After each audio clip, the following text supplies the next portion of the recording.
अच्छे अच्छे को पसीने छुड़ाने का विद्यार्थी साहब को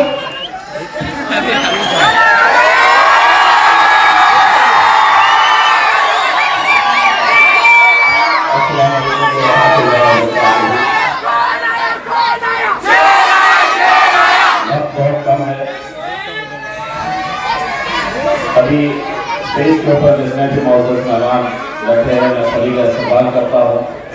इस इलाके के तमाम नौजवानों, बुजुर्गों, मेरी माओ और बहनों, मैं आप सभी लोगों का दिल से शुक्रिया अदा करता हूँ। अल्हम्दुलिल्लाह पिछले कई सालों से आप लोगों ने मुझे अपना बेटा समझा, अपना भाई समझा, अपना दोस्त समझा। यही वजह है कि 10 साल से अल्हम्दुलिल्लाह आपकी नुमाइंदगी करने का मौका मिला। अभी जब मैं इस जलसे के लिए आ रहा था तो मुझे किसी ने एक वीडियो भेजा, राज ठाकरे का था। वो सवाल कर रहा है कि वो औरंगाबाद का खासदार कितनी बड़ी रैली लेकर, मराठी में बोल रहा था, कितनी मोटी रॅली घेऊन ते मुंबईला आले होते, यांची हिम्मत कशी होती। बेटा तूने अभी मेरी हिम्मत देखा कहाँ है?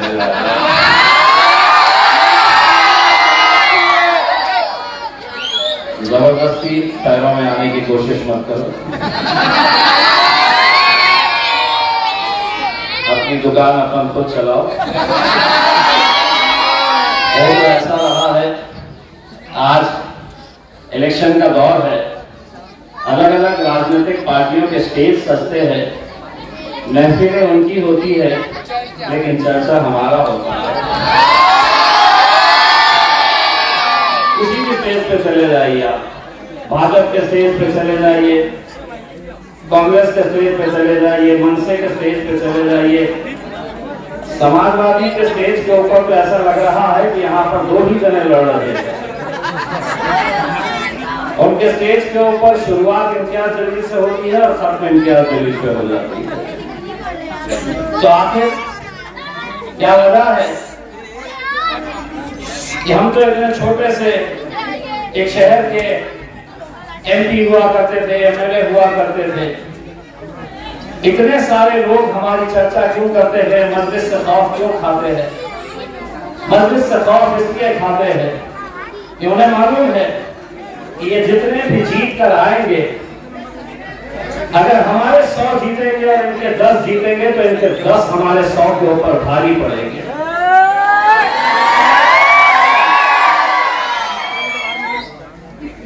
कुछ खुशखबरियां आपको देना चाहता हूं। बैरिस्टर असदुद्दीन अवैसी साहब कल इंशाअल्लाह आपके बीच में रहेंगे पहला दौरा में। उसके दूसरे दिन भी असद साहब औरंगाबाद में रहेंगे। 14-15 को असद साहब दोबारा रहेंगे और 16 तारीख के दिन एक बहुत अजीम शख्सियत अकबर साहब 17 को आ रहे थे, मैं 16 की बात कर रहा हूं। अल्हम्दुलिल्लाह मेरे लिए बड़ी खुशी और फख्र की बात है कि मुफ्ती सलमान अजहरी साहब अल्हम्दुलिल्लाह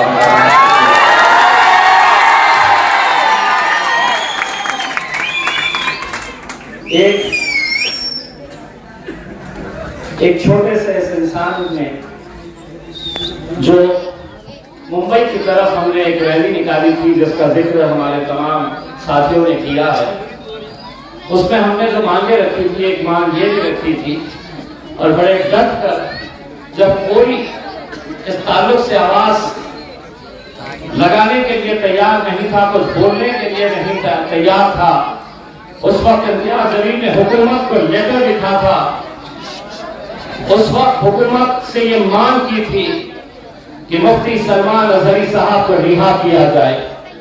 अल्हम्दुलिल्लाह कुछ दिनों के बाद वो रिहा हो गए और मेरे लिए इससे बढ़कर और क्या फख्र और क्या खुशी की बात हो सकती है कि मुफ्ती सलमान अजहरी साहब ने मुझे खुद से फोन किया, मुझे दुआओं से नवाजा और उन्होंने मुझसे ये कहा कि इम्तियाज जी आप ऐसे वक्त में मेरे लिए आवाज उठाए जब सारे लोग खामोश थे।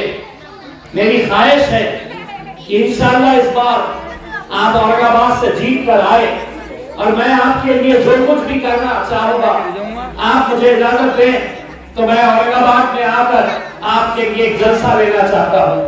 अल्हम्दुलिल्लाह मुफ्ती सलमान अजहरी साहब ने ये जब पेशकश की तो मुझे ऐसा लगा कि अल्हम्दुलिल्लाह अब कितनी भी आफतें आ जाए, कितनी भी रुकावटें आ जाए, जो सितम ढाना है ढालो, जो इल्जाम लगाना है लगा लो, जो बातें करना है कर लो। इंशाअल्लाह मुफ्ती सलमान अजहरी साहब की मौजूदगी और उनकी दुआएं मुंबई के विधानसभा तक इम्तियाज जलील को पहुंचाने के लिए काफी है।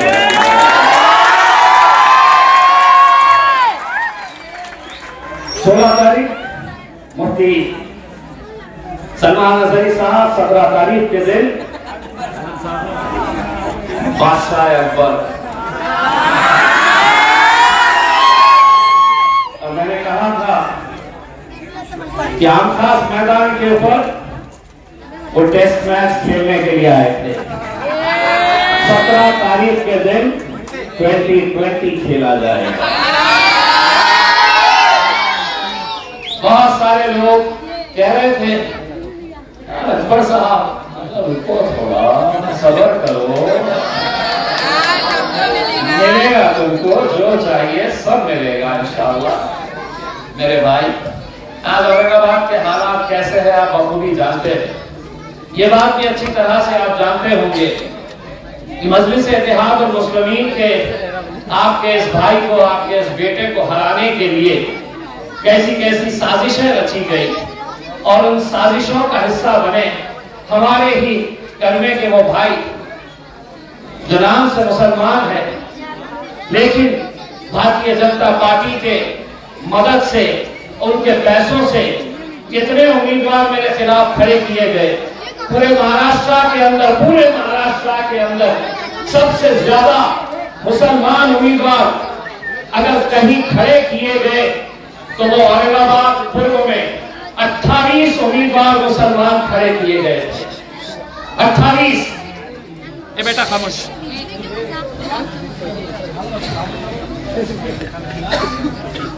ये 28 उम्मीदवार कौन है? आप देखिए, आप समझिए, ये वो लोग हैं जो चंद रुपयों की खातिर ये पूरी कौम का सौदा करने के लिए निकले हुए हैं। इनको टारगेट दिया गया है कि मजलिस के आपके वोटों को बांटा जाए, तकसीम किया जाए। किसी को 100 वोट देना है, किसी को 500 लेना है, किसी को 1000 लेना है, उस हिसाब से उन्हें पैसा दिया जाएगा भारतीय जनता पार्टी के उम्मीदवार अतुल सावे की तरफ से। कब तक हम अपनी क़यादत ऐसे ही सड़कों के ऊपर, ऐसे ही पैसों के ऊपर हम बेचते रहेंगे, अपनी कौम का सौदा हम करते रहेंगे? कहीं न कहीं, कभी न कभी हमें इस ताल्लुक से भी सोचने की जरूरत है। मेरे भाई, आज मुल्क के हालात कैसे हैं आप अच्छी तरह से जानते हैं, देख रहे हैं, समझ रहे हैं। हाँ, एक बात और, अच्छी खबरें तो सुना दिया, उससे अच्छी खबर यह है मुझे हराने के लिए तखला भी आने वाला है।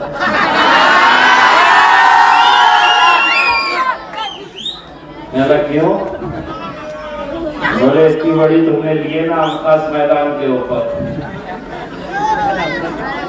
अधूरा माहौल तैयार किया जा रहा है। बोले नारा लगाना है हमें, और वो नारा ऐसा रहेगा कि बटोगे तो कटोगे। तखले अब क्या क्या काटता है। आजा मेरी तरफ से, मैं देखिए औरंगाबाद की एक पहचान तहसील के लिए भी है।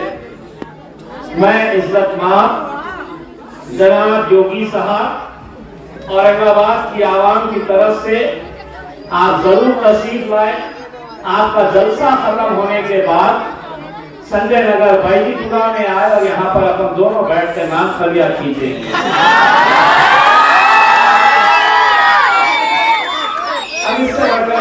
कह सकता हूं। तुम तो नफरतें फैलाने का काम कर रहे हैं कि बटोगे तो कटोगे, कोई नहीं बटेगा, कोई नहीं कटेगा। तुम्हारा अगर वो नारा है तो हमारा नारा ये है, ना बटेंगे ना कटेंगे, हम सब साथ में मिलकर रहेंगे।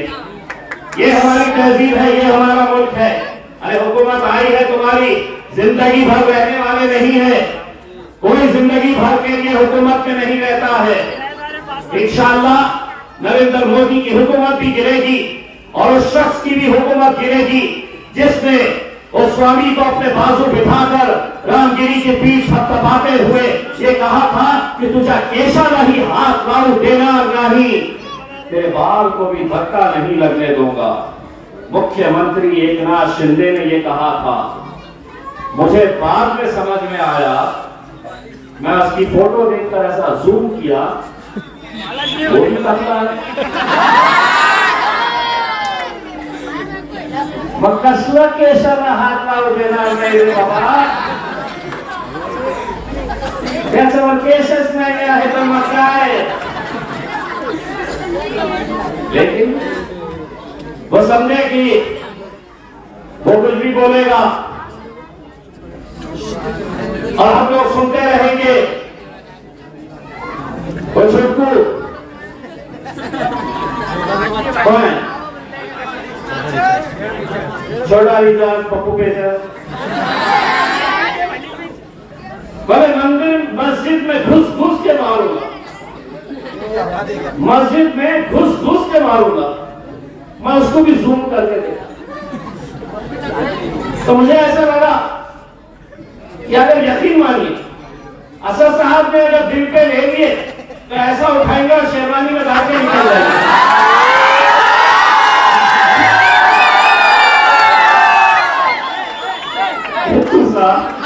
और बातें देखो कैसे। अच्छा मेरे भाई मत पड़े हमारे पीछे, कोई और होंगे जो तेरी बातें सुनते होंगे। इसलिए जब उन्होंने कहा कि अब ये कौम में कोई बोलने वाला नहीं है, कोई लड़ने वाला नहीं है, कोई आवाज उठाने वाला नहीं है, कोई रास्ते के ऊपर उठाने वाला आने वाला नहीं है, तो हमने अल्हम्दुलिल्लाह आवाज लगाई और पूरे महाराष्ट्र ने लब्बैक ऐसा कहा कि हिंदुस्तान की तारीख के अंदर मुंबई तक जो रैली निकली थी वो 76 साल के अंदर किसी मुसलमान मुद्दे के ऊपर सबसे बड़ी रैली हमारे नबी करीम सल्लल्लाहु अलैहि वसल्लम के खिलाफ जो गुस्ताखी हो रही थी उसके लिए निकाली गई है। मेरे भाई मैं आप लोगों का तहे दिल से शुक्रिया अदा करता हूं।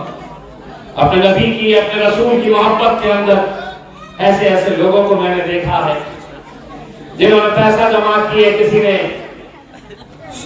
एक गाड़ी लिए, गाड़ी के अंदर कोई मैटाडोर में आया, गाड़ियों के ऊपर बैठे हुए थे।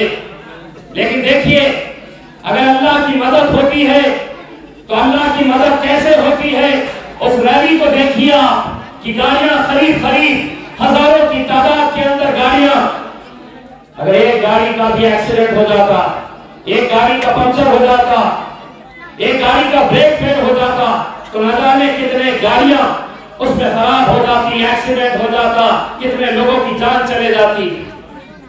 नौजवान लड़के 1 घंटा 2 घंटा नहीं 5-5 घंटे लगातार गाड़ियों के ऊपर बाहर लटके हुए थे। लेकिन सोचिए अल्लाह की मदद कैसी थी। ये पूरे मुंबई तक चले गए और किसी को भी खराश तक नहीं आई। क्या वजह थी? क्या वजह थी? वजह यही थी मेरे भाई कि अगर तुम्हारी नीयत साफ हो तो अल्लाह मदद कैसे करता है उस दिन हमने देखा है। हम नीयत साफ करके गए थे और एक पैगाम देने के लिए गए थे और एक पैगाम हमारा जो हम हुकूमत को देना चाह रहे थे वो आज संजय नगर, बाजीपुरा की आवाम, नौजवानों, बुजुर्गों, इन सब की तरफ से मैं दोबारा हुकूमत को कहना चाहता हूँ। ये इंदिरा नगर में, इंदिरा संजय नगर आपकी पूरा शहर। तो पैगाम ये है कि ये कौम है ना, ये कोई मुर्दार कौम नहीं है। हम भी उतर सकते हैं। जमहूरियत के अंदर हम भी अपना एहतजाज दर्ज करा सकते हैं, ये पैगाम हमने दिया। मेरे भाई 20 तारीख तक न जाने कितने लोग आपके बीच में आने वाले हैं, कितने लोग पैसा लेकर ये सोचेंगे कि इंदिरा नगर, संजय नगर, बाजीपुरा में हम जाएंगे, नौजवानों को पैसा बांटेंगे और इलेक्शन के अंदर जो हर 5 साल के बाद होता है वो करेंगे। लेकिन इन आवाम के चेहरों को देखकर मैं समझ सकता हूँ कि ये मेरे शेर के बच्चे हैं। मेरे भाइयों, आप लोगों की ये जिम्मेदारी है। हमें बड़े अफसोस के साथ ये कहना पड़ रहा है कि भाजपा ने कुछ ऐसे मुसलमानों को पकड़ा है जो गरीब बस्तियों में जा रहे हैं और एक एक गरीब के घर में जाकर उनसे इलेक्शन कार्ड मांगा जा रहा है, उनसे आधार कार्ड मांगा जा रहा है और उसके बदले में हाथ पर स्याही लगाई जाएगी इलेक्शन से एक रात पहले और उसके बदले में उन्हें या तो 300 रुपये दिया जाएगा या 500 रुपये, या हराम की अगर बहुत ज्यादा दौलत है तो हो सकता है उस कार्ड के बदले में 1000 रुपये भी दिया जाएगा। मेरे भाइयों, मैं नौजवानों से यह अपील करना चाहूंगा, इलेक्शन से कुछ दिन पहले आप लोगों को पूरी तरीके से चौकन्ना रहना है। या आप लोगों को खरीदने के लिए आ रहे हैं। हमें बहुत बड़ा खामियाजा लोकसभा के इलेक्शन के वक्त में हुआ जब उन्होंने इसी तरह के हथकंडे अपनाए थे। गरीब बस्तियां मुसलमानों की, दलितों की, वहां पर जाकर इलेक्शन कार्ड मांगा जा रहा है। अपने घर वालों को बताइए, अपने मोहल्ले में नजर रखिए, ये देखिए कि कौन बाहर वाला आ रहा है और यहाँ पर आपका कार्ड लेने की कोशिश कर रहा है, आधार कार्ड मांग रहा है, इलेक्शन कार्ड मांग रहा है। और अगर कोई आ रहा है पटक दो। जिसको जो भाषा समझ में आती है वो भाषा में मैं इसलिए नहीं बोल रहा हूँ कि मेरे पीछे इलेक्शन कमीशन वाले पड़े रहते हैं, क्या बोल रहा है, क्या बोल रहा है, कुछ केस बनता है क्या करते हैं। आधा तू बोल देना बेटा, आधा मैं बोल देना, सब समझ जाते हैं क्या करना है। करके सही तरीके से हिसाब लगाओ।